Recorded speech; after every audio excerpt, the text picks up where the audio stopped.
What's What hap good? What's good? What's good, man? what's happening, my guy? Welcome back to another episodes of Talks with the Crew. As you can see, we are still the dynamic duo today. Lil Bill still has stuff going on. He's got to handle. He's got to take care of, man. But how we doing, Matt? Man, good. School started back for us down here, so kicked that off on Thursday and Friday. So handling freshman football, varsity football. We got picture day out the way, so that's a big deal. Yeah, everybody, Ready everybody to, get tired of picture day, boys. That's man. pointless, man. Hey, we do it pretty smooth though. We do it actually inside, in front of a green screen. They crop everything together. It looks beautiful. So it's smooth, but it's done. It's out the way. Monday we rocking and rolling. Oh man, yeah. Y'all winning, man. Y'all winning. But today, man, we back at you with another one, man. We have a special treat. We actually have two young men on today with us, man. And first up, I want to introduce. We have Mr. Aaron Pratt. Hello, how's everyone doing? I'm Aaron Pratt. I'm a class of 2027 receiver at Cibolo Steele High School in Texas. Um, training and football, it's pretty fun. I also like to bowl on the side, do some track too. So stay pretty busy. Man, we appreciate you Yeah. coming on with us today, man. We look forward to the conversation with you, man. Sir, thank you for having Also, me. yes, sir, we have an offensive guy on here. So of course we gotta have one defensive guy in the mix, man. Next up, I want to introduce Mr. Diamond. Uh, my name is Diamond Nichols, class 27, goes to Commerce Judson. I play DB and I do track, wrestling, and uh, yeah, wrestling. I forgot you a wrestling guy, man. I forgot you Yes, was a sir. wrestling guy, man. But now, just want to with football season fastly approaching for both y'all, man. Just kind of want to dive into let's take a trip down memory lane and let's just start with 7-on-7, right? So obviously, Aaron, this was I guess you could say your second year. You started us Yep, last year, even though you came in like halfway during the season. And I know that's right. Diamond, this was your first full year. So just give you, Aaron, you can go first, man. Just give your overall thoughts of how 7-on-7 was this past year. I know you had a hip injury halfway through, Mhm. but just talk about that experience and competition that you faced during 7-on-7. 7-on-7 is really fun. The competition is there every single game. It's always fun to play with your teammates, people from different schools, learn to talk with new people, make new friends, and to travel. When we went to California, that was an amazing experience. Going up to even Houston, it's just an amazing experience every single time to play with new people and have new experiences and make new bonds. Yeah, for Yeah. sure, man. Cali was definitely for sure, man. But Diamond, man, Yeah. you were kind of new to the whole Yes, seven on sir. seven scene, man. I know you kind of got tossed in there. I don't know what the expectations you had going into it, but I told you when you joined up, we're not gonna save you. Like this is the time to get better. This is the time to get thrown in the fire. We're gonna make our mistakes and we're gonna go. And when I say we threw you in the fire, you started first tournament, first game, Yes, first sir. play, and they went at you. So just talk about your experience, man, and how you actually, I get to that later, but just talk about your 7-on-7 Yes, personal sir. experience. It was very kind of like what Aaron said. It was very like you get to open to like a lot of things. And like some experiences are humbling, especially when you think you're at a certain level and then you get shown that you're not. And but especially when it's California, Houston, Fort Worth, all them, what's it called? It's very you can see where you're at, like physically and like uh what's the word? Mm, Mentally. Yes, like mentally. And yeah, so it was very eye-opening. It was very fun. Got to meet a lot of new people, especially when we went to college visits. That was like one of my first college visits, so it was actually like get to like Mhm. used to being there. And yes, sir. You got something, Matt? Cool. Yeah, no, I 707 this summer, the school that I'm at, we took a couple different trips, went to Memphis, Arkansas State. Um, and so it's like you guys said, it's exciting, it's fun because you get to see different guys from different teams, and even though it's teams you may not even play during the regular season, it's still fun. It's fun to get out there and compete, and that's the biggest thing for me as a coach. When we do those things, I know a lot of schools, a lot of players don't run their particular offense or their particular defense. It might be more so tailored towards just 7-on-7 stuff and competitions like that, but being able to go out there and have fun and compete and just get reps as far as your position. As a coach, those are some of the biggest things that we look for, and just how can we translate that into your own position and getting better. And so I think those reps over the summer are very important before you get the ball count. So, Yeah, for sure, man. For but sure. it's good to hear, the way you guys talked about it, and just the excitement and the things y'all took away from it, because that's really what you're supposed to be getting out of it. For sure. I know, Aaron, man, you were coming into your own, and then had the devastating hip injury that kind of put you Sir. down for a while, man. You were really starting to hit your stride. What exactly was it again? It was the bulging fracture of the hip. So basically, the muscle started to pull away from the bone. Matt, isn't that what you had when you had that surgery? Now mine was a little bit different. I Okay. had something different, but I actually had a kid. One of my receivers had kind of something similar. First 7-on-7 game we had this summer, we found out he ended up getting injured and had that. He was out for about a month, just because we didn't want to push it. We didn't want him jumping back in there too soon. So I know, but I've had a hip injury, different, but I know how difficult that can be with just everything in life. Not just playing sports, but just life in general, everyday stuff. You don't realize how much it affects you. Yeah, for sure, man. For sure. So with that hip injury and you having to really, it's being out of your control. You might have had a lot of plans that you wanted to do, things with 7-on-7, bowling, sports in general. Talk about the process of recovering and just coming to terms with it's nothing I can do about it right now, but try to heal up and come back. So talk about how you handled that. The day it happened, it was very devastating because I kind of realized I was done with football for pretty much the rest of the school year and 7-on-7.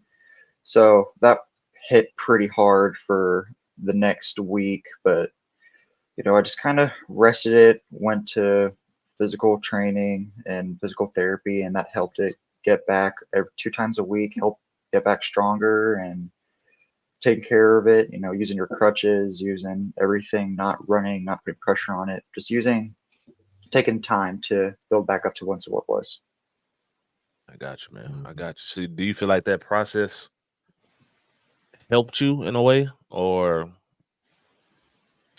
I would say it did because I learned to take things more seriously and take things for granted. You could say just appreciate everything you get because you never realize when it can be taken away from you and how long you can go without it. Exactly. Yeah. Exactly, man. Yep. That's good. That's a good lesson to learn right there. Sometimes we feel like we don't need those lessons. We feel like we're doing everything right, but sometimes we do. Just to really look at things from a different perspective, deeper appreciation, not just for you, but also for like things your parents do for you. You know what I'm saying? Like as children, man, we were both kids too. As children, man, we want to do so much, but we don't pay for nothing. You know what I'm saying? Parents, they take time out of their day, they provide, they pay for extra things. We don't know the struggle that they have, internally or behind the scenes because they won't let it known to you. Not saying that your parents are struggling, but I'm just saying in general, like, that's a good lesson to understand and learn, man. Yeah. And Diamond, with you, man, with 7-on-7, and we had this conversation. I talked to your parents about the same thing. Like, I sat there and watched you grow tournament after tournament after tournament, right? Yes, sir. And by the end of the season, you were probably one of the more consistent players that we had on defense. Not only consistent, but you could see that the true growth from tournament 1 to Yes, sir. tournament 5. You know what I'm saying? Not for you to sound cocky or anything like that, baby, man. It's okay, toot your own horn. If you know you got better, you know you got better. You know what I'm Yes, saying? sir. So what went into it for you to grow and to get better, you know what I'm saying, month after month, tournament after tournament, practice after practice? So what was Yes, that sir. process like for you? Well, it was pretty, especially for the first tournament, scary because like everything was moving so fast, and I was like, dang. And what's it called? And after that, I realized like, okay, well, if everything's moving fast, that means I have to get better. So, and also I was slightly scared about losing my spot. So like every practice, I'll take it seriously and all that. And especially like when I get subbed out, I like even though it wasn't a bad thing, I'll still feel like dang it, like I messed up or something.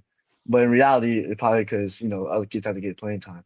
Yeah. And what's it called? yeah, so it was like realization that I need to get better at what I love doing, and what's it called? And I'll like make a play here and there, and I'll learn from it. I'll be like, okay, well now I know what you're gonna do when you go out or when you do a certain release. And yeah, it's really just slowly what's the word? Like slowly not getting better, but uh Just learn and grow. That's it. yeah, Just so yeah, slowly, growing. slowly Yes. learn, slowly grow. Just Mhm. like I tell both y'all all the time, and I guess that'll take us right into to training for the summer.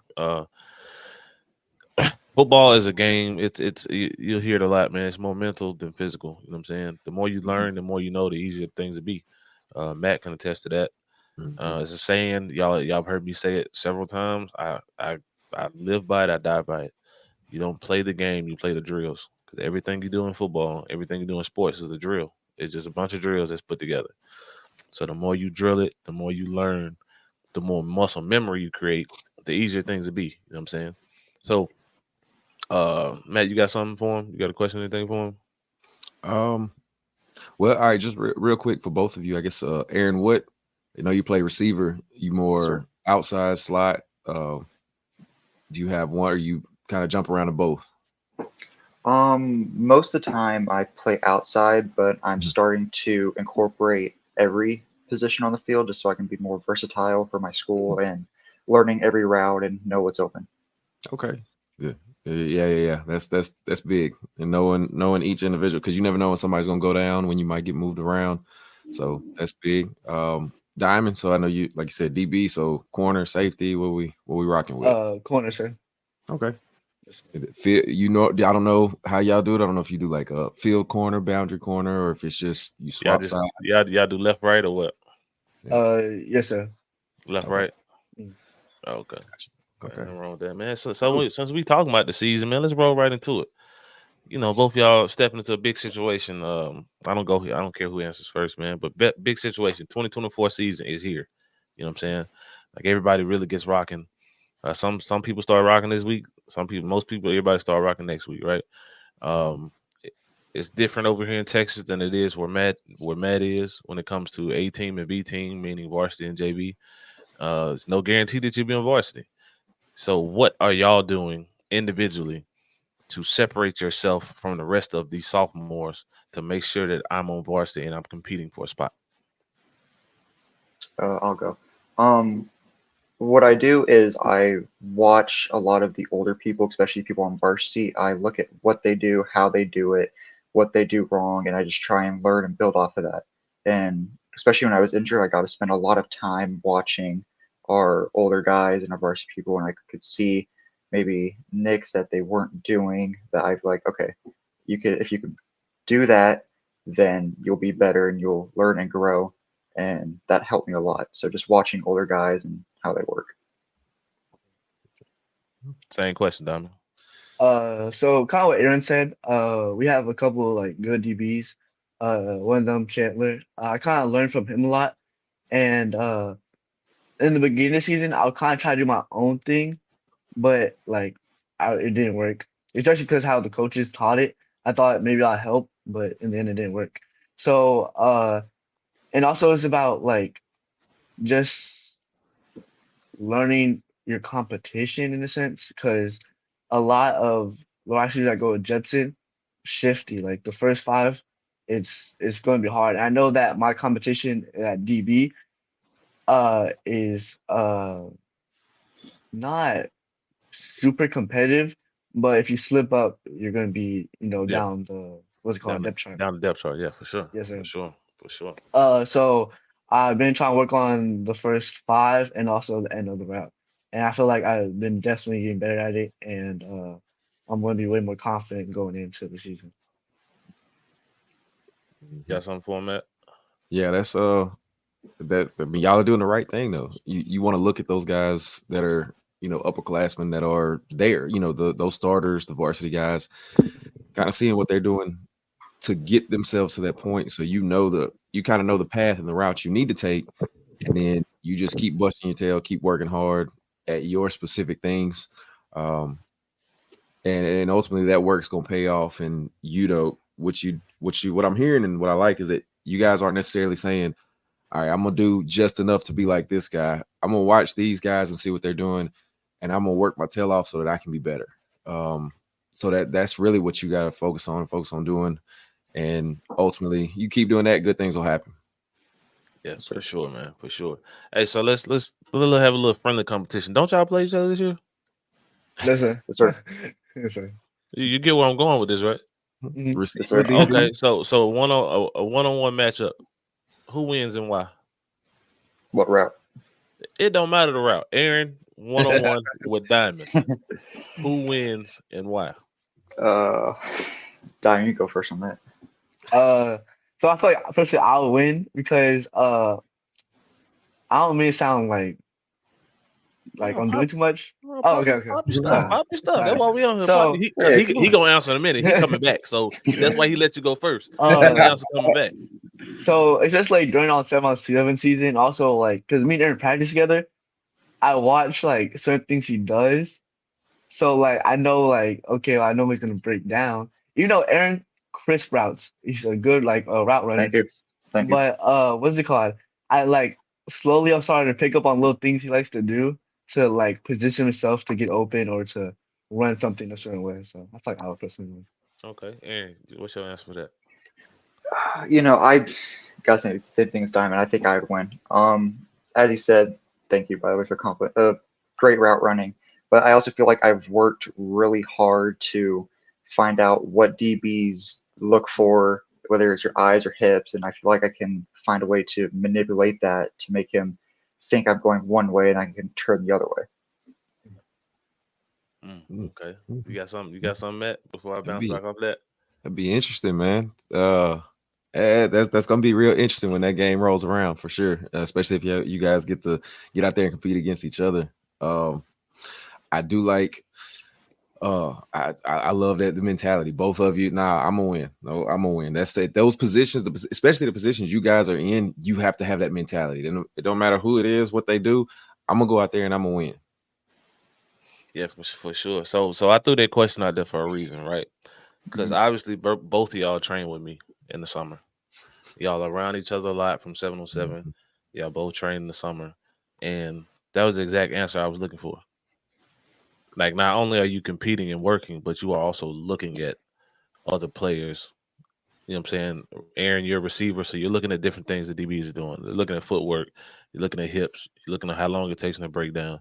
Same thing with you, Diamond, when you said with Aaron, like Chris route runner, but sometimes he might give away when he's doing X, Y, and Z. You know what I'm saying? It's the same thing I tell both of y'all individually. Like, don't tip your hand, right?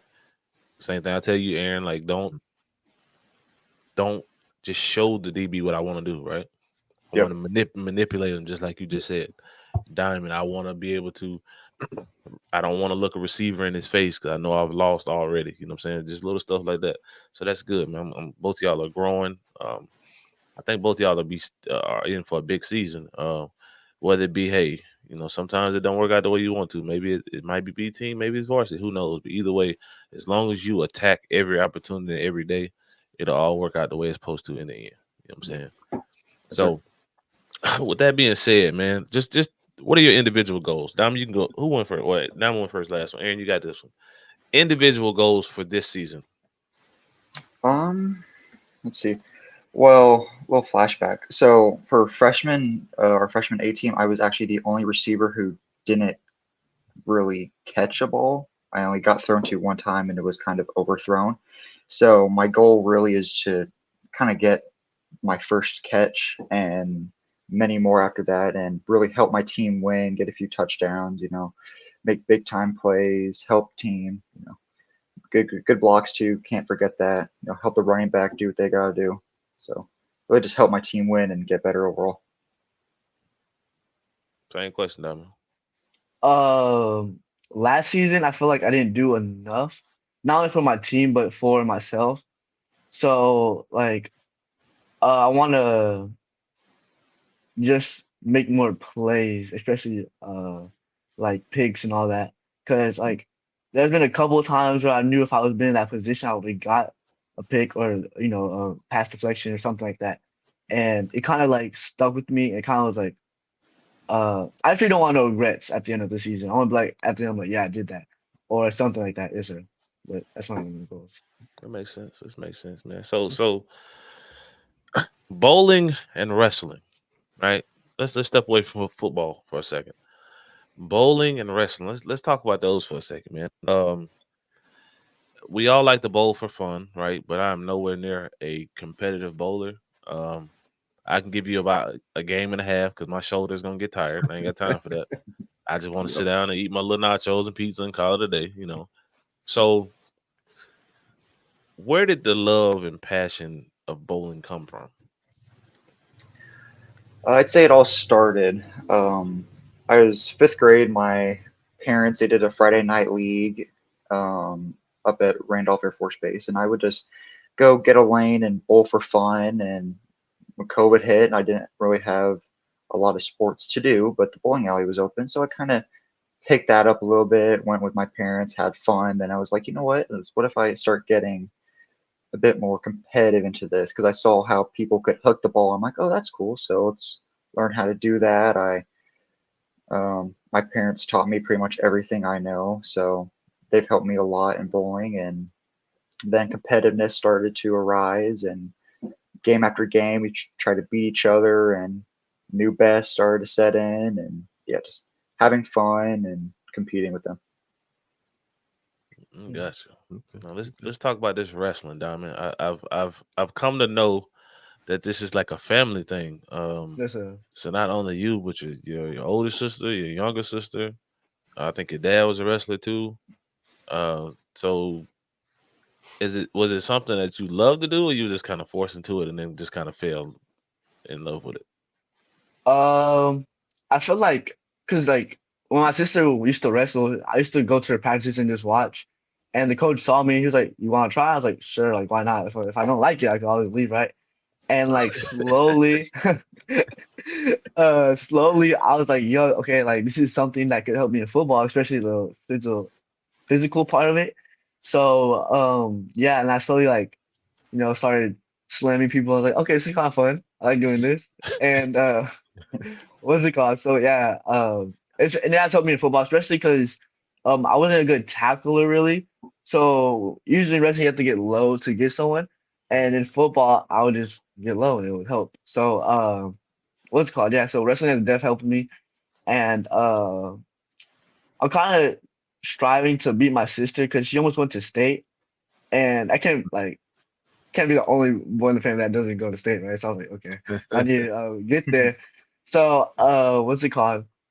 Yeah, so just basically helping me with my main sport, football, and it's also a good thing to do on the side when football season is over. Yo, I've Yeah. never gone to a wrestling match tournament, whatever. Yeah. I'm gonna have to come to one this year just because I'm be honest. You the only person I know that wrestle. Yeah. So I'm gonna have to come check one out for real. When is that season? Is that like during basketball season or what? Yeah, it's Yeah. during basketball season. So it's during the winter. Yes, sir. Okay, yeah, I'm gonna have to Yeah. check that out, man. I watched it on TV a couple times. I had no clue what was going on. Mhm. I'm just like, okay, what's he supposed to be? He on his back. What he supposed to be doing? Okay, you pinned him down. Okay, but he's squirming on the floor. Like, what are we doing here? I didn't understand it. So I'm gonna have to I'm Yeah. gonna have to learn. I'm gonna have to learn. Check it Yeah. out. We actually just got a wrestling team at OB, so it's gonna be interesting. The one of the guys who coaches football, he does wrestling, and he actually used to do like MMA fighting and all that stuff. So he actually has a good background and all of that. We got a couple guys on the team that are going to be doing some wrestling, and you can see how it translates, especially with learning to use leverage to your advantage. So with the physical part, like you're talking about, as far as tackling and stuff, you can definitely see how that could possibly translate, and help you out. Look, So, man, I play but off. like I play offense. I play offense. I ain't want you touching me, so I wasn't doing no wrestling. I want your hands on me. no, So not at all. But okay, Aaron, I do go have ahead. one. Go ahead. So Go ahead. Aaron, what's your best numbers or best game that you've had as far as bowling? A 238. Oh man, I'm not playing against you. I ain't playing against you. I'm like 150. I ain't playing with you, man. Man, and that's on a good night. Like, Diamond, you bowl? Not for the team, obviously for the school. Are you like to bowl? Did you bowl in Cali when we went? Or Yeah, you were yes, just sir. chilling? What did you bowl? Yeah. Like a 112? Like a 60. uh, hey, but you had fun though, right? Hey, Yes, man. that boy need the bumpers. Oh my god, a 60? Yes, man. You Yeah. being for real or you just playing? Not me for real. Did Kyron do better than you? Probably not. Oh, don't okay. know. All right. Okay. No. All right. All right. So now I'm put y'all on the spot. You got 2 scholarship offers. You got football, Mm. you got bowling. You got football, you got wrestling. Which one you taking? Football. Probably football. Okay, so you got a full in bowling, half in football. Which one we taking? Well, Yeah, I'm taking wrestling. Because I can always do Ooh. 2 sports. Okay.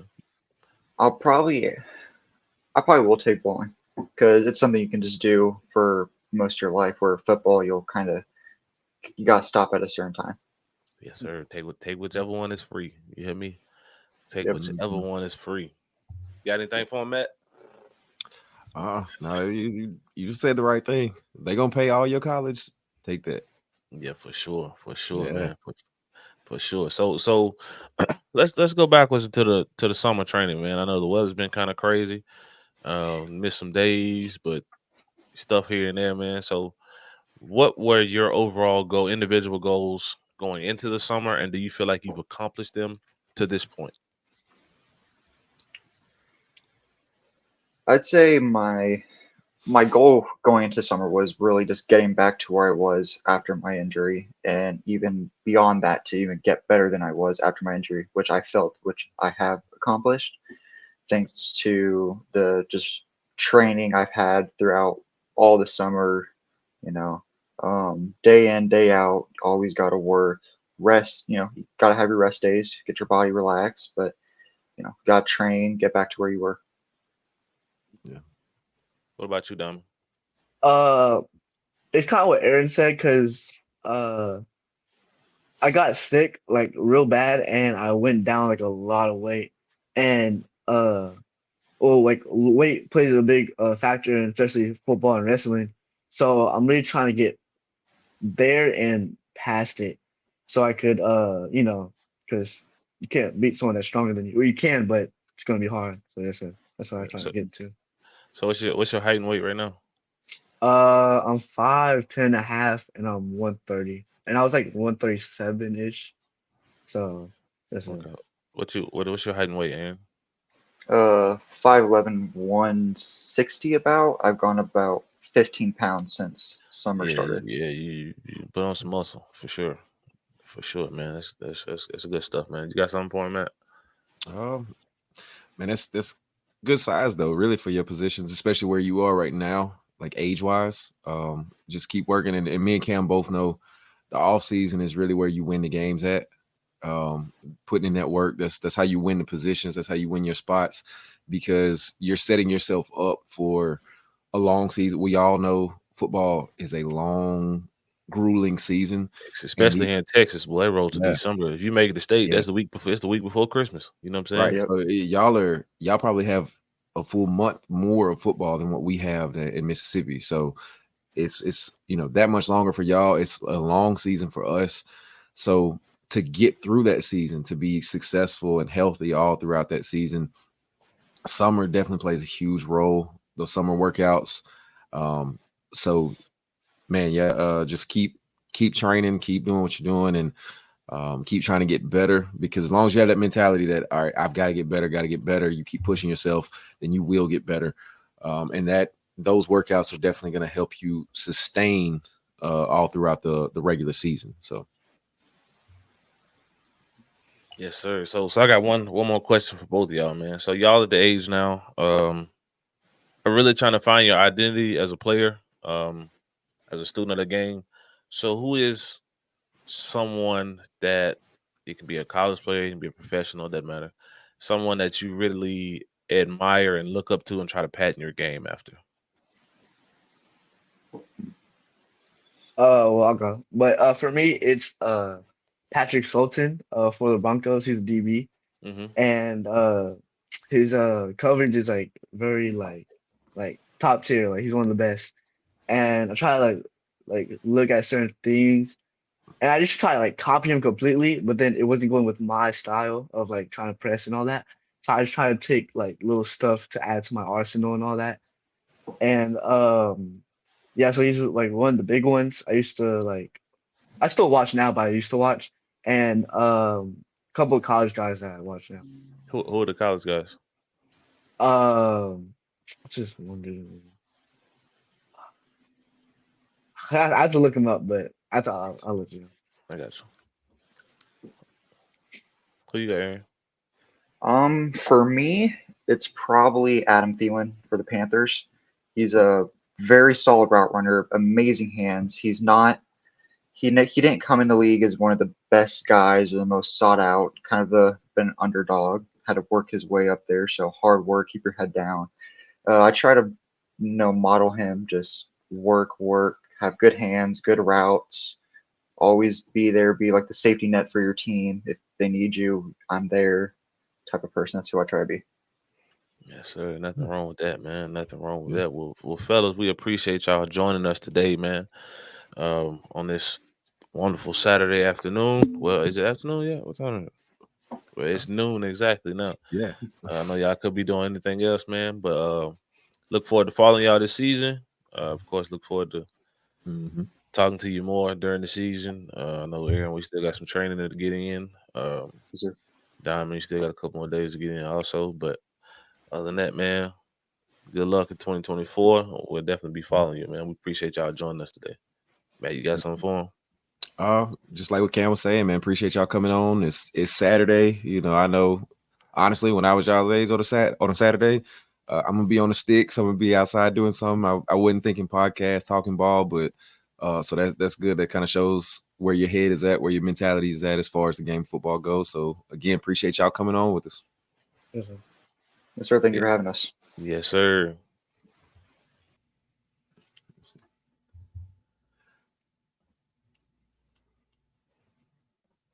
Oh, okay. I didn't know if you froze or what. Nah, bro. I'm just cleaning this stuff up. Yeah. Man. So those two young men, man, got a bright future ahead. Got a bright future ahead, man. But let's go ahead and get into it, man. Let's get into it, man. This should be a good one right here, man. Let's step inside the locker room with the good old Georgia Bulldogs, man. Georgia's been making a lot of waves this off season. And not for good reasons in some cases. For the wrong reasons, man. Jesus, I'm reading the thing right here where figures recorded by the Atlanta Journal-Constitution say that there have been 24 incidents in which somebody from the Georgia football program has been apprehended by police for a traffic-related incident since the death of 2 players early last year. I want you to think about those numbers. Yeah. You had 2 players.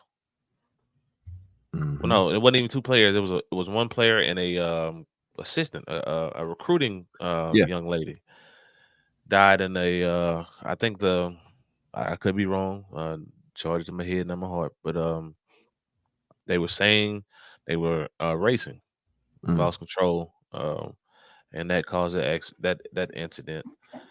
That was early in 2023, and now here it is being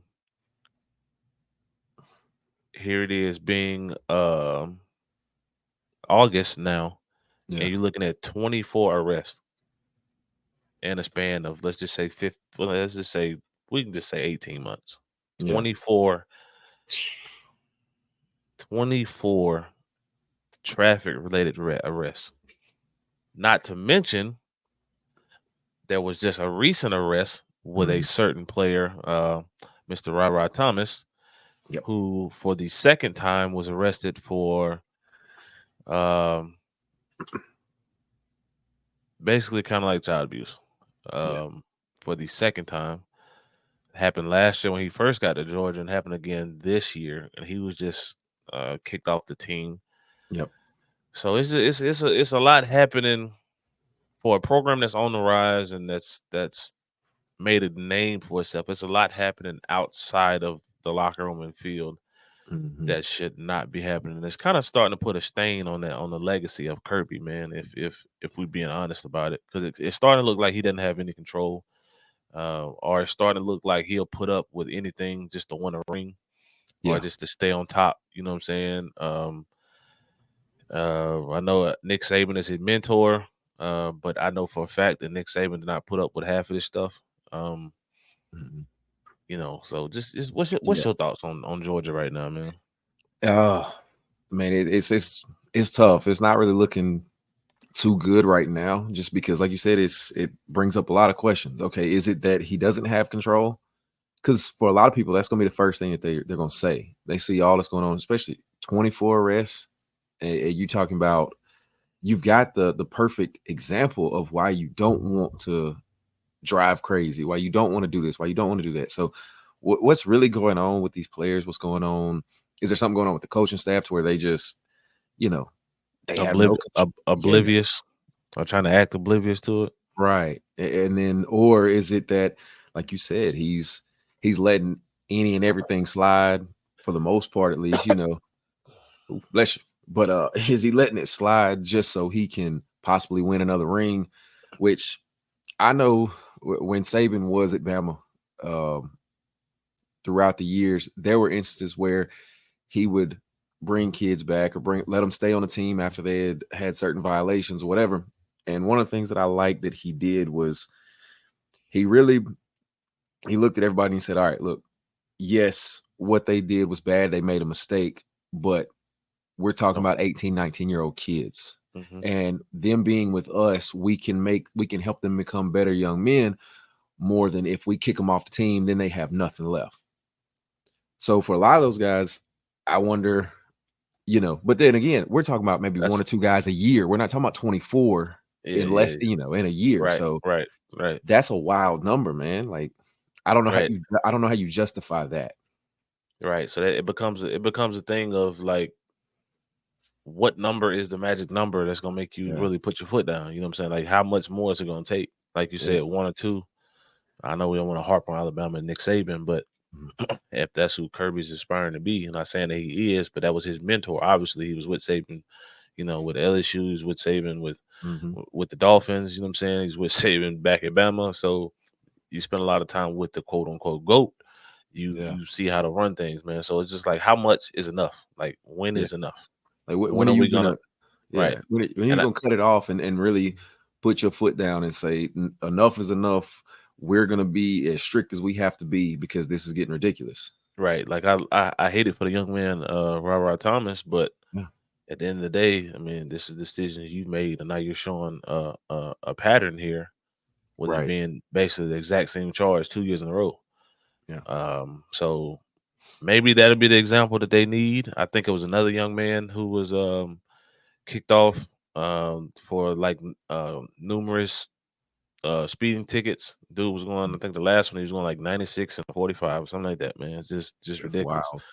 Yeah, man. So, but enough of that. Enough about that, man. Let's go right here into the 2023 Georgia Bulldogs, man. As you can see, 13-1 overall, 8-1 in the SEC, and that one loss coming at the hands of Alabama in the SEC championship game. So let's just start right there, Matt. Georgia was number 1 and number 2 team all season long. Yep. Lose to Alabama in the SEC championship and failed to make the college football playoffs. Do you agree with that, first of all?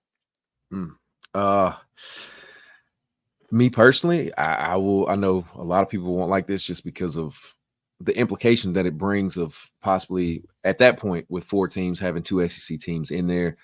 I didn't agree with it at the time, and the reason I say that is because it's not like now early on. Yes, Bama, they look like they were in control, but again, we're talking about Alabama. We're not talking about a Kentucky team, or a South Carolina team. We're talking about this is still Alabama, still Nick Saban's Alabama, but Georgia fought their way back in that second half to end up only barely losing the game by 3 points, so Yeah. they just barely missed it.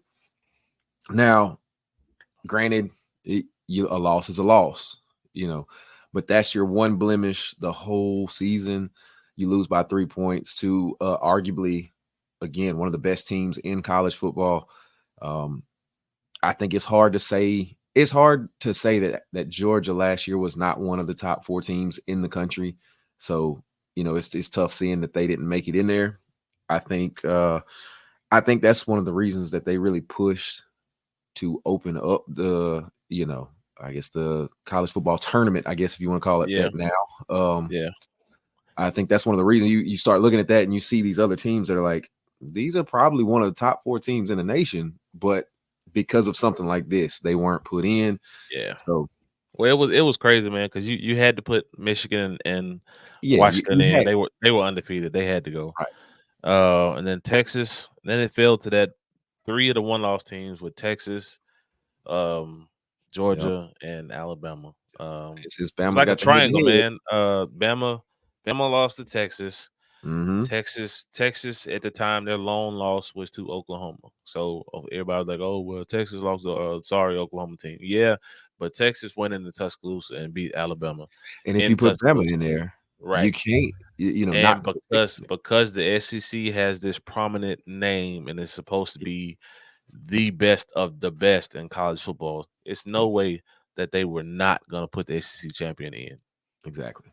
It could have been Missouri playing in that game with 2 losses, and if they won the SEC championship game, they probably would have gotten in. It would have been crazy, but it's no way the SEC champion was not getting in. Yeah. And because both of them had 1 loss, you had to go with the head-to-head winner. So at the end of the day, it was crazy to see. I think the right call was made, man. So with the situation for sure.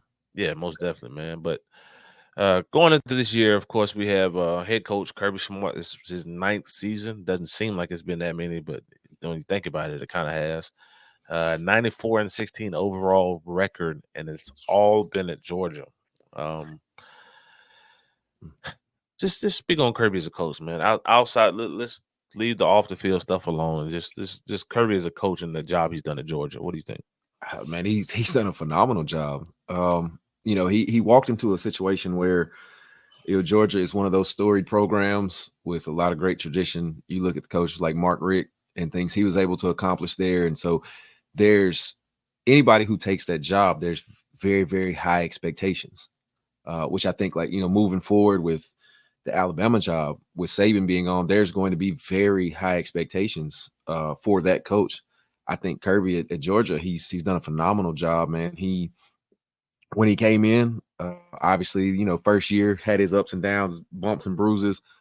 I know that his first year there, when they came to Ole Miss, it was, they got completely thrashed. It was like 31-0 or something like that, wasn't it? Yeah, it was wild. And so, but then you look at where he's taking that program now, and you have an Ole Miss team that's, you can pretty much say it's better. You look at on paper, elite, especially, and probably even the product they're putting on the field, I would consider them better than that team was years ago. Yeah, for sure. And Georgia is doing the exact opposite. They're the one that's doing the thrashing. So he's really, and it speaks for itself. 94-16 overall, all at Georgia. SEC championships, national championships. So he's done an absolute phenomenal job. And we're talking about SEC and national championships where he's having to compete against a Nick Saban Alabama. Right. So right. And then he lost to lost the SEC championship and lost in national championship when Tua came in and threw the go ball down the sideline, man. So he could have a couple more chips under his belt, man. But I think he's done a phenomenal job of, like you said, the tradition and the pride that Georgia football used to carry. Mm-hmm. In the later years of Mark Richt, it got away from him. The prestige of Georgia was no more. The prominence of Georgia was no more. The fear of Georgia was no more. It was a lot of turmoil behind the scenes. I think Georgia, the best move they made was hiring a kid by the name of Kirby Smart, who actually played at Georgia Yeah. and was an All-American at Georgia and understands what it means to really have that G, that Georgia G on your chest, and to represent the state and the. I mean, we can be honest, man. Like, yeah, you got the Atlanta Falcons, yeah, you got Georgia Tech, but we call a spade, man. The Georgia Bulldogs are the team of Georgia. Yeah. When it comes to football, Most definitely. Falcons ain't done nothing. They've been to the Super Bowl once, but Blew been that. to the Super Bowl twice. Sorry, they went back in the day with the Dirty Bird Mm-hmm. and then recently when they blew that 28-3 lead. We're not gonna talk about all that, but I think he's Gonna have done some it. four I Falcon think fans. right. So I think he has done a great job of bringing Georgia back to where Georgia was, man. And one of the biggest reasons why is going to be this guy right here who's returning this year, Mr. Carson Beck, who by a lot of people Mhm. is the number one quarterback in the country right now or this season. On a lot of boards now, he's the guy. I know if LaBelle was here, he'd be looking crazy and making all kind of faces, have all kind of pushback right now. But Yeah. I mean, we don't call a spade a spade. Yeah. I mean, you can't deny 3,900 passing yards, 24 tutties, and 6 picks, and a couple picks were tip balls. Yeah. Yeah. So, what did you think about Carson Beck last year, man? Man, fun to watch, dude. Like as a quarterback goes, he like you said, a couple of his interceptions were tip balls, so he's very accurate with what he does. He can dissect the defense with the best of them, as far as college quarterbacks go. And I agree with a lot of people. Right now I've got him number one on my quarterback board for this season. I think he honestly is, as of right now, preseason doesn't really say a whole lot because things can go either way during the season. But preseason, I got him as a big time front runner for the Heisman. If he can duplicate or even do a little bit better than what he did last year, which is, you see the numbers right there, it's going to be hard to do better than that or do much better than that. Almost have 4,000 passing yards in a season is you don't too much see that too many times. That's very, very impressive. So I think the scary part for the people are not really thinking about him picking up. This is his first year starting, man. And yes. And they kind of did him like they did Stetson Bennett. He had training wheels on pretty much for most of the season. Yeah. And so to put up these kind of numbers and you're still really being coddled. Yeah.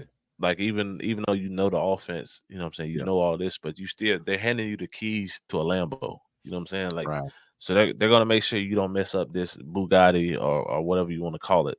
Yes. So they were still spoon feeding him, and it was kind of obvious. You just like a couple situations early in the year, like Georgia don't look the same. Like why are we looking like kind of high schoolish? You know what I'm saying? Like what's going on here? Like you got all these athletes, you got all these 4 or 5 stars. Why is Georgia not being Georgia? And then the deeper you got in the season, and I think the turning point. I'm sorry, Lil Bill, but we're gonna have to talk about it. I think the turning point was that Ole Miss game. Yeah, I agree. Let me go to it right here, man. 52. He was. Well, I take that back. I think the start of it for him. No, it was the Ole Miss game. That's when they really took the training wheels off of him, man. He was 18 of 25 for 306 and 2 tutties, and Georgia won that one 52-17. Yeah. So he followed it up the next week against Tennessee, going 24 of 30 for 303 tutties. So you can kind of see the later it got in the season, they kind of finally, put all their trust in him to let's go do this, man. And he's getting the ratings I believe he deserves from the football heads, but I think he is being underrated and undermined by a lot of football fans. Yes. Who is really biased because he's not flashy. He's not this big time name, or he doesn't look the part, or he just plays for Georgia. They got the best overall recruits. Well, you can't say that no more. Everybody has top notch recruits because of this NIL crap. Yes. Like I believe this year, I'm just gonna be honest, man. I believe this year rosters are more even than ever. Oh, 100%. I think it's more of a level playing field with the top prominent programs than ever. Of course, you had people like a Ole Miss that snuck up, Mhm. a Missouri who's now in that, Yeah. pushing tier one. LSU is going to be LSU. Georgia is going to be Georgia. Mhm. I mean, Florida was trash, and they pushing a roster now. You know what I'm saying? So Yeah. it's just, shoot. Yep. Alabama got a new coach, and they still killing it. Hugh Freeze is doing some crazy recruiting things with Auburn. Yes. Texas is, oh my God, we can't even, like, Yeah. Texas is, they giving out Lamborghini NIL deals. Wow. Texas A&M is doing what they do. You know what I'm saying? So it's just Yes. like it's even all the way across the board. And that's just I'm only speaking on the SEC because that's what we cover right here. You know what I'm Right. saying? But college football as a whole, I think rosters are really starting to even out in the amount. And I believe this will be the season when he actually shows his dominance and how good he really is. I agree. Talking about how he's, in a lot of people's eyes, underrated, and not Up again. necessarily, that they had the training wheels on him, and so it's. Oh yeah. But even playing field, I agree with you there, especially with the NIL and how it's changed the scope of things. So, but yeah, so No, for sure, man. Let's go ahead. I was just gonna say, man, I think this year. I think he's poised and set up to have an even better year than last year. Nah, for sure, man. So let's go ahead and roll right into it, man. Roll right here. They messed up the whole little vibe. It's all on Wi-Fi. All right, man. So Georgia is not one of those other schools who might start with a little Rudy Poo cupcake. You know what I'm saying? Georgia goes right into it out the gate. They are playing the Clemson Tigers at the Aflac kickoff game in the Mercedes-Benz Stadium in Atlanta, Georgia, on Saturday, August 31st at 11 a.m. I think that game probably gonna be on at the tailgate tents. But how we looking for that one, Matt? Oh man, Georgia's gonna be rolling, dude. First game of the season, like you said. I know it's like you said, it's not a Furman. It's not a team like that. It is Clemson, but we're not talking about the same Clemson that they were years ago when they were competing for national championships, back to back or whatever. So Clemson, in my opinion, they've fallen off a good bit since then. But again, it's still Clemson, still pretty big program. So still be better competition. But like I said, even though it's first game of the season, Carson Beck, Kirby Smart, they're gonna have them rolling. I got Georgia. Man, I got Georgia by at least 21 in this one, man. Ooh. They're gonna set the tone early this year, man. Yes. Yes, indeed. Oh.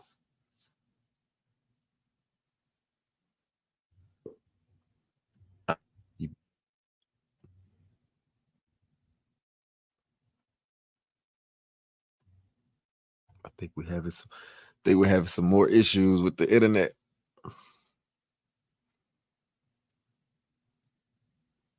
You back? Yeah, I guess so, man. Here we go. We're gonna try it again for the fourth time. This we're gonna look. I'm gonna have to do some editing today, boy. But gonna make you work for this one. What? Yeah, man. I think I got Georgia about 14. They ain't gonna say no 21. I got them about 14. Hey, I'm thinking past the sticks.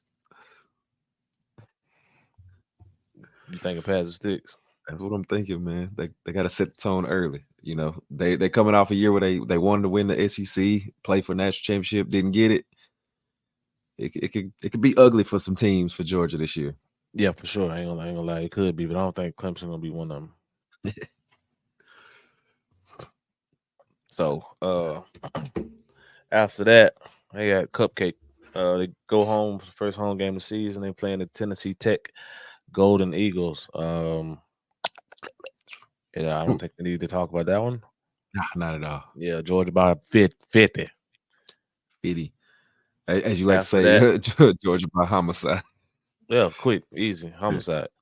After that, we roll into Week 3, they go to Kentucky and face the Kentucky Wildcats. Yeah.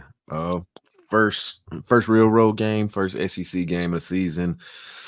But again, Georgia's just gonna keep rolling, man. Kentucky's not gonna be able to put up too much of a fight, and not enough to come close to winning. So, but I'm gonna say Georgia by 17. Georgia by what? 17. Okay. I think it's gonna be one of your games, man. I got Georgia by 28. Yeah. Like it's gonna be ugly. Yeah, I can see that too. It's gonna be ugly, man. After that, they have a bye week. Then they roll into Bryant-Denny Stadium on the 28th. Right now, it's being circled as the game of the week for a lot of people. Yes. It is a night game, 6:30 p.m. game in Tuscaloosa. Ooh. How we feeling about that one? Ooh. 6:30 p.m. in Tuscaloosa, in Bryant-Denny. Alabama, here's the thing. Alabama this year, they've got a lot to prove. They've got a lot of naysayers, as you will. Again, people coming out against them, especially with Saban leaving. You're not the naysayer. Yeah. So they've got a lot to prove, man. They're out to set, to prove some points this year. But as Lee Corso would say, not so fast, my friend. Georgia has even more to prove, in my opinion. Like I said, with them losing that SEC championship game last year, not being able to compete for the national championship, I think they're going to have more of a hunger and more of a want to go out there and just dominate anybody that they line up against. I'm not saying that they're going to dominate Alabama. I think it's going to be a hard-fought game, but I do see Georgia with the win. I'm gonna say we'll probably have another close one, but in the rematch, I got Georgia by 6. Oh yeah, I think Georgia still got that bad taste in their mouth by this one. Yes. The last time they played Bama, it messed up a lot of plans. Yes, it did. I think this is gonna be a tight game though. I got Georgia in a field goal. Yeah. I have Georgia in a field goal and a defensive stop to win the game. Yeah. Oh yeah. I'm gonna go something like, I'm gonna go something like 28-31. Yeah. No, I'm gonna say 34-31. 34-31. Something like that. Yeah. That's a pretty good prediction for sure. Then followed by that, they have a sneaky trap game right here, man. Auburn Tigers. Yeah. They go back home and they play the Auburn Tigers. It's for homecoming also. Ooh. I think Hugh has a couple tricks up his sleeve. He will. No pun intended. Oh yeah, my bad. Hooker Hugh with the tricks. Yeah. I got you. But I think Hugh has a couple tricks up his sleeve, man. I think he catches Georgia sleeping in that first half, man. I got this also being a close game. Yes. I got Georgia. I'm not even gonna say walking off. I got Georgia pulling this out. I should say by 10. Look, man, I'm gonna say 38-28. I got a similar situation as far as what you had in the Alabama game. They're coming off of that. They're going to be real high. Some of them may be overlooking Auburn because again, Auburn is still a little brother for Alabama, right? But like you said, Hugh's gonna have them rolling. They're gonna catch them in that first half for sure. He's always been a good offensive game planner, so I think he's gonna have some things that is gonna really catch Georgia on surprised, and I see Georgia pulling it off. Man, in this one, I got a 3-point win though. I think Georgia's gonna make a late defensive stop, and they're gonna run the timeout at the end of the game. So I'm say this one, I think by 3, probably about 31-28, something like that, or a 27-24 game, something similar. Got you. Now this next one, man, I think this might be even more of a trap game than the Auburn game, only because of what's following this game. Yes. October 12th, the Georgia Bulldogs will be at home facing off against the Mississippi State Bulldogs, who Mhm. everyone just expects Georgia to roll over. And we all know with Jeff Lebby's offense, they're gonna put up points. They're gonna put up numbers. Yeah. The question will be is can they stop anybody? That's gonna be the question. I do have Georgia winning this game, but I think it's gonna be a lot closer Yeah. than what it should be. I Um, agree. I can't really give a score or a gap on this one, but I got to be in a closer game, man, only because of Yeah. what follows. It's yeah. I agree with that 100%. They're gonna be looking.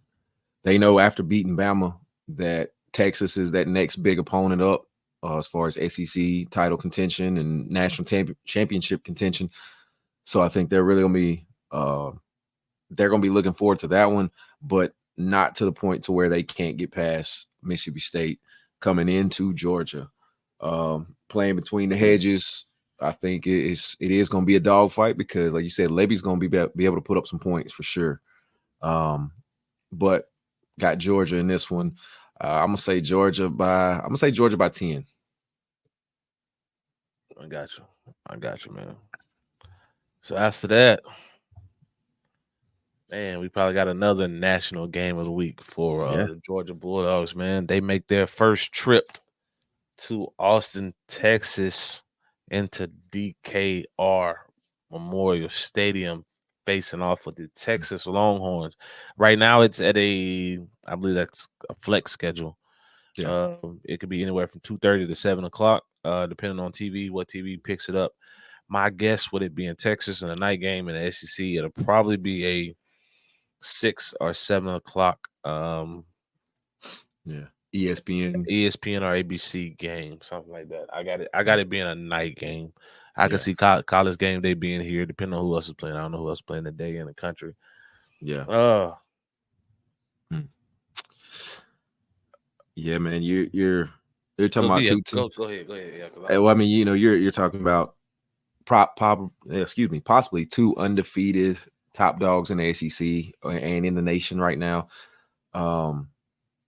So that's going to be one heck of a game. It's going to be a battle, in my opinion. I think it's going to come down to one of those games that the defense is going to have to make a key stop or cause a key turnover. You're going to have two great quarterbacks battling with Ewers and Beck. So a lot of talent offensively on both teams, and it's definitely going to come down to whose defense makes that stop or makes that one crucial turnover, causes that. In my opinion, I think Georgia's going to be the one to get it done. I could see it going either way. This is one of those games where I think there's many of them this season where it could go the complete opposite way. Texas could pull this one out, but I'm going to give my pick to Georgia by a close one, last minute, stop on the defensive side of the ball. Probably winning by 6 or 7 points. Okay. Yeah, I'm with you on that one, man. I think all the successes, I think it's still kind of new for Texas, man. And I just think with Kirby and what they got going on, and I got to pull with Georgia on this one, man. It's gonna be another close one. I can see this being a 1 or 2 point victory. Like, it's not gonna be. I could also see it being I think the first half will be a close game. Yeah. And the second half, the offenses will finally start to settle in and put up numbers and put up some points, man. So I could see it going in halftime being something like 10-7. Yeah. Oh yeah. Or 13-10. Shoot, even 4 field goals. I could see it being, 7-12 or something like that. You know what I'm saying? Yeah. But sure. I could definitely see the final score ending close to a 41-38 type situation. 41-40 type situation. It's gonna be a football lover's dream game. Like that weekend. And you got the battle of the two coaches, the assistants, so you got Steve Sarkisian, you got the Nick Saban tree. The Nick Saban tree, man. So that'll be fun. It's definitely gonna be a game to watch, man. But my reason for giving the edge to Georgia, my number one reason here is going to be Georgia has a bye week after Texas game. So I believe they'll really turn it up a notch, knowing that, okay, get through We got a this. week off. Right, get through this. We have a week off, and then we roll to Florida. So, yeah, man. So I get that nod to Georgia on that one. And with that being said, like I just said, they have a bye week, and then they have their rivalry game against Florida, which is really not turned into a rivalry game the last couple of years. Yeah. I ain't got much to say, man. Georgia by manslaughter. So yeah, exactly. Agreed. Then after that, November 9th, the day Little Bell is waiting for, but they can get their revenge on their what do you call it? What do you call it? Last stand, whatever we call it. Last dance. Yeah, that's what it was. Last dance tour, whatever it is. Yeah. The Georgia Bulldogs go into Oxford, Mississippi, and go into Walt Hemingway Stadium in Hollingsworth Field and face off against the Ole Miss Rebels. It's another flex game. It could be anywhere from 2:30 to 7 o'clock kickoff time. Of course, the Grove will be rocking. The red Solo cups will be everywhere. Tailgate tents will be popping. Chandeliers, them long family reunion coolers. But at the end of the day, tailgating never won a game. Hype has never won a game. And I truly believe in my heart, and me knowing football and knowing what I know, it's going to be a repeat of last year. I agree. I agree 100% with so everything. For those y'all that don't know, the repeat of last year, I'm not going to say the score, but it's going to be another Georgia win, another Ole Miss L, but it will not be a close game. No. Won't be close. There's going to be a lot of hype surrounding this game. Just because, especially because of that, the loss, way that Ole Miss lost last year. And then by my predictions, I think by both of our predictions, Ole Miss be coming to that game with one loss, the loss at LSU. And so there's, like I said, a lot of hype surrounding it. Georgia's undefeated. Ole Miss has one loss. So two of the probably two big explosive offenses that's putting up numbers. But no, it's not going to happen. There's a reason why Ole Miss has always had the phrase, we may not win all the games, but we never lost the party. Yep. And this is going to be one of those examples, man. It is what it is. Yeah, man. Moving on. Yeah. We can talk about that more, but let's move on. Yeah, moving on. Another decent test going back home. They finished out the last 3 games at home. Tennessee Volunteers come to town. I got that a 20-point dub for Georgia. Yeah, they finally made it to the finish line as far as SEC ball is concerned, and they're at home against Tennessee. They're not going to slip up in this one. They're going to in my opinion, they're going to sure up their spot in the SEC championship, and their spot within the top 5 in the country. Yeah, for sure. Last 2, I'm just going to put together, man. University of Massachusetts Minutemen, and then senior night with Georgia Tech Yellow Jackets. No issues either there with either one of them. I think the whole team, minus everybody who's played in 3 games, that they want a red shirt. Yeah, I think everybody plays against UMass. Everybody plays against Georgia Tech, man. How do you see those going? Same, man. Probably almost like how the game against Florida State went at the end of the last season. So, like you said, everybody's gonna get a chance to play. And I think whoever scheduled Georgia's schedule this year, they did it the right way, in my opinion. Let's get everything out the way. Let's have 2 games at the end of the season where our starters can get a little more rest, going into SEC championship and then into this national championship contention, trying to play for that. No, facts. I'm with you on that one, man.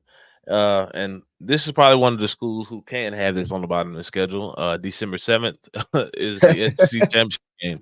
I know previously. I gotta walk something back real quick. I will say this: if a little bit was on here, I don't care. Previously, I had stated that I could see It being a LSU Ole Miss rematch in the SEC championship game. Mm-hmm.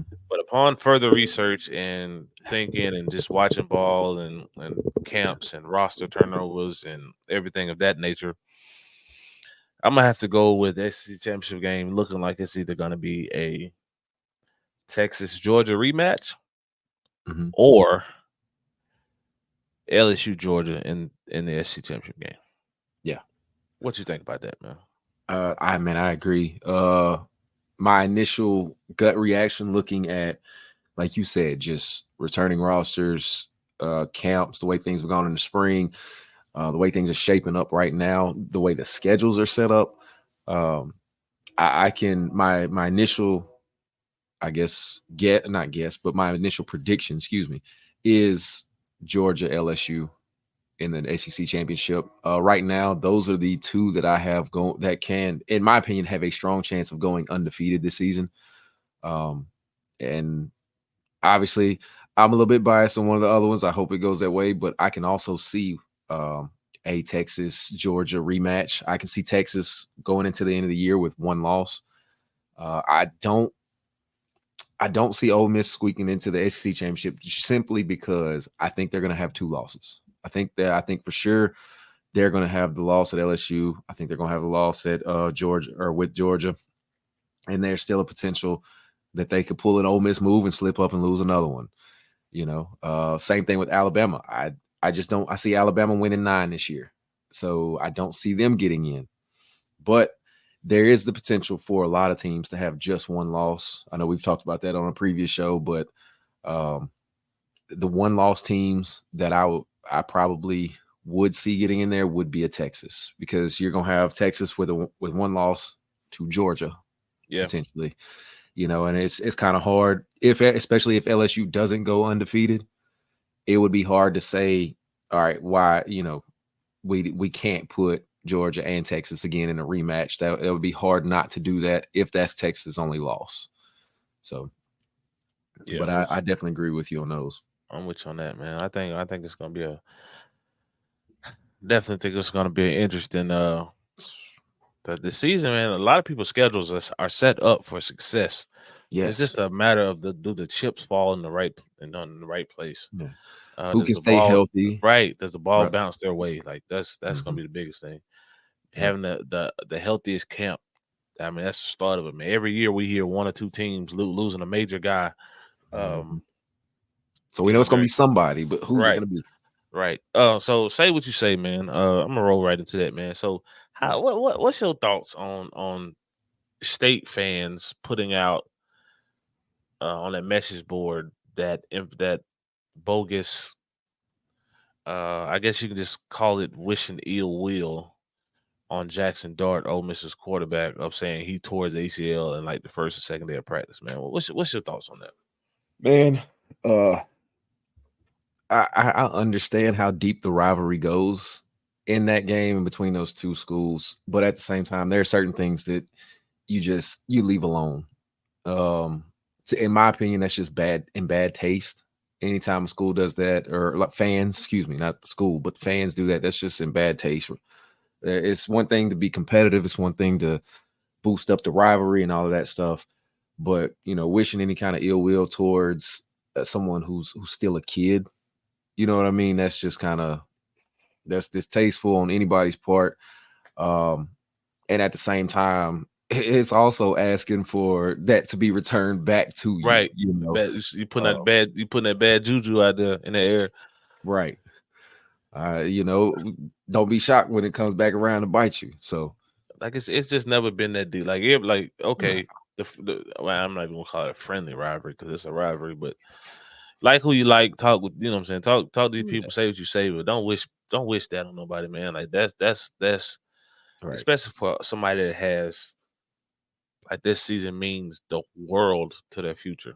Not just their future, but like this is like a generational season for him. You know what I'm saying? Like he this season could set his grandkids kids up, for success. So I get it. Like, love your team, like who you like, be who you want to be, as a Mississippi State fan, as an Ole Miss fan, shoot, as an LSU fan, Arkansas, whatever, be what you want to be, man. But you don't have to wish that upon anybody.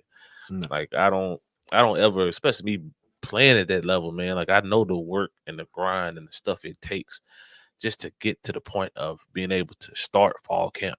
Yes. Yeah. Like the countless number of hours in the off season, the spring practice, the lifts, the running, the player-led practices, the individual workouts, the simulators, the watching film, the meeting, the coaching changes, you know what I'm saying? The fighting the elements of the weather, of adjusting your body, of trying to gain weight, yet condition it the same. Like it's so much that goes into it.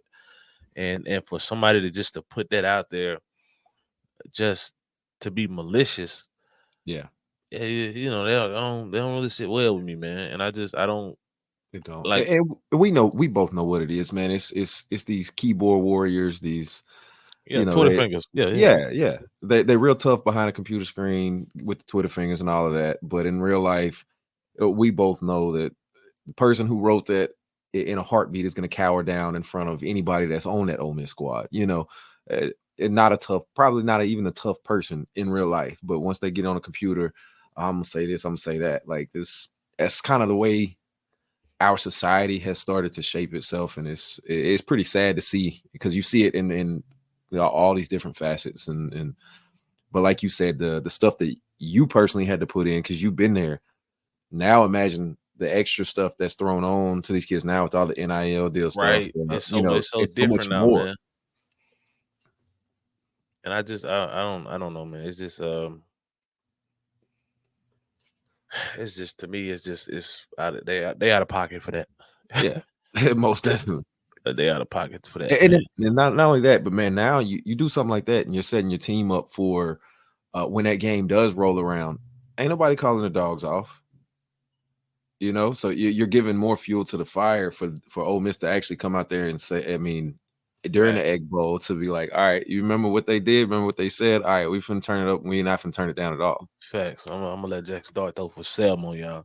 Exactly. And don't be shocked if it happens. 15 seconds left in the game. We still throwing the ball. Exactly.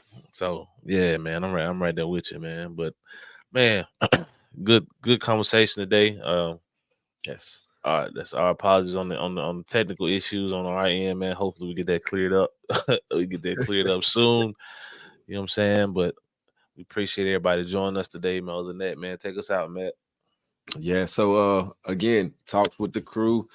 You heard what we said. Make sure you follow us on all the socials. Make sure you can see our X right there at the bottom. So Mr. J Cameron, Coach Matt 49, scrolling at the bottom, you can even see it right there. So TWTC podcast on both X and Instagram. Talks with the Crew podcast on Facebook.